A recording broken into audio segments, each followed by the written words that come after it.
Hello, Curriculum Resources. Here's your week 4 explanation. We are going to be moving on to looking at learning environments. So when we talk about curriculum, it really is a whole approach where you look at what you teach, who's teaching it, as well as where you're teaching it. So we're going to talk about learning environments. This is related to chapter 5. You've got a language journal, a field experience, and another 4 hours are going to be due. So you're going to have to watch a total of 8 hours by next Thursday. Content material, first we're going to be looking at guidelines for developmentally appropriate environments. Right now there are articles for you to read as it loads. Hold on. As you can see, I have 2 websites and 2 articles for you. This is one of the websites about creating indoor environments for children and how that positively impacts them. You're welcome to do research on using nature or things along those lines. Next is going to be a short video clip of language facilitation. You may have seen it before.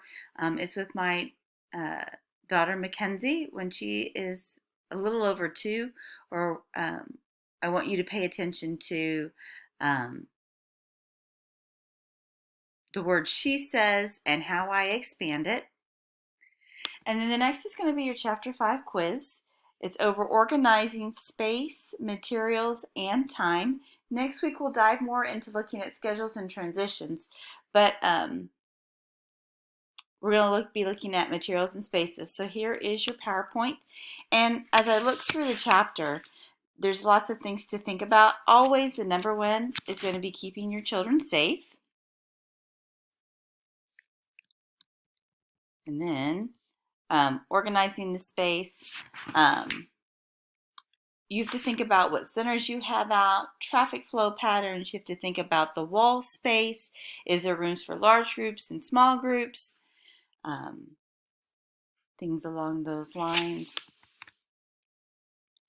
Then the assignment's going to be on, the first one's a language journal. And so you can do this with any child.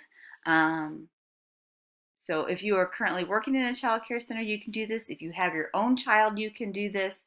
If you have access to a child, if you want to do it through FaceTime and they're playing something, anything, let me know. If not, we'll find a video clip of 3 minutes and you think about that. So what you're going to be doing is I want you to play with that child. So go back and think about, it could be done during like math and patterning. It can be done during free play. And all you're going to do is record yourself and that child for 3 minutes playing. Okay, we're not doing homework, we're not doing a board game, we're not reading a book. You and the child are reading, okay? And then you're going to listen to it. You don't have to transcribe it. Do not transcribe it, but listen to it. And then answer these questions. What were you doing? What was the conversation? How many questions did you ask? What kind of questions did you ask? Did you ask yes or no questions?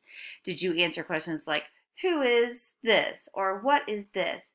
And a lot of times, those are very close-ended and they give you one answer. You're trying to practice working on questions that get students to tell you and open up, like, tell me about this, which is another way we could do this. How do you want this to play out? Things along those lines.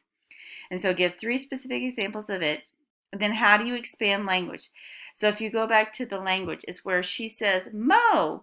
And I was like, you want me to put it in the red hippo mold? That's language expansion, to where she says mold. And I say, you want me to put the red Play-Doh in the red hippo mold. It goes from one sentence and I model a large sentence. Self-talk, that's where I explain what I do. Now I'm going to put the Play-Doh in the red hippo hold. Now we're going to close it. Now we're going to squeeze it. Like, I am explaining everything that I'm doing. So when she sees the action, she hears the word and she starts making those connections. What vocabulary word did you introduce to the child? So in that hippo demonstration, I say words like excess, pinch, things along those lines. My child the other day talked about, oh, how are we going to assemble this? And I was like, well, all right. She told me this guy looked ominous the other day. So even though I haven't said those words to her in a long time, somewhere along I have said those vocabulary words to her enough, she knows what they are. And then how do you add in emotional self-regulation? So think about it. Did somebody get really upset and you're like, hey, take a deep breath, or hey, are you really proud of what you made? Like things along those lines where you're able to help them with that emotional self-regulation. And then you have your next field experience. I know the first one was just due. Just with 8 weeks and trying to get everything in. This one's going to be looking at learning environments. You're going to create guidelines for high quality indoor and outdoor. So you're going to have one, hold on. So I've opened a Google Doc. So you're going to have 7 indoor guidelines. And it could be like, there is a balance of public and private spaces. This can be, there are, let's say living items to interact with. And this can be plants, trees, blah, blah, blah, blah, blah. Okay, so you're going to make up 7, okay? And you're going to base these 7 off of the textbook, looking at articles, doing your own research. So you're going to come up with 7.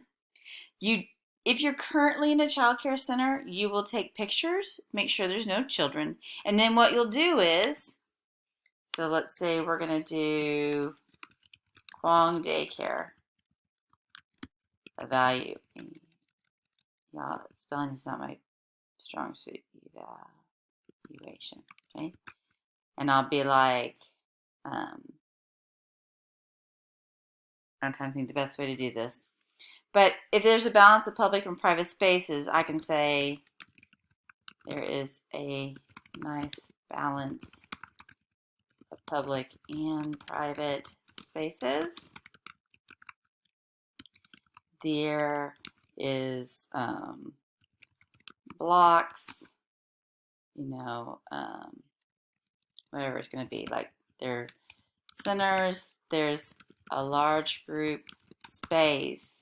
There is a reading nook, whatever it is. You could come up with a chart. Hold on. So this is what I came up with, like public, and I list out how they are. So I show how it has that. And if I have a picture of it, I would add a picture of it. So for those who are in child care centers, let's see what else it says. Oh yeah. Also, you need to tell me the age of it, and then the zones outside, and then how is creativity, aesthetics, affective, cognitive, language, and physical domains. Okay, so part of it has to do with this part about how do you get in the zones. And zones are going to be like someone's at the swing set, someone's out in the field, someone is over by the soccer game, somewhere along that where they break up. And then for this, I've done it to where like in art they had easel and mural painting and flower arranging, and so it is the creative and this aesthetic domain, because they get to paint and arrange the way the child wants. They take photos of the arrangements for emotional development to show pride in their work. There's fine motor development because they're having to hold flowers and paintbrushes. So that's what I'm going to go for. If you currently aren't in a child care center, by the end of today on Friday, I will have posted pictures of a classroom, and you'll be able to do this part very easily. And then you'll be able to find centers and really think about these items as well. And so that's what you'll do for this module. Let me know if you have any questions.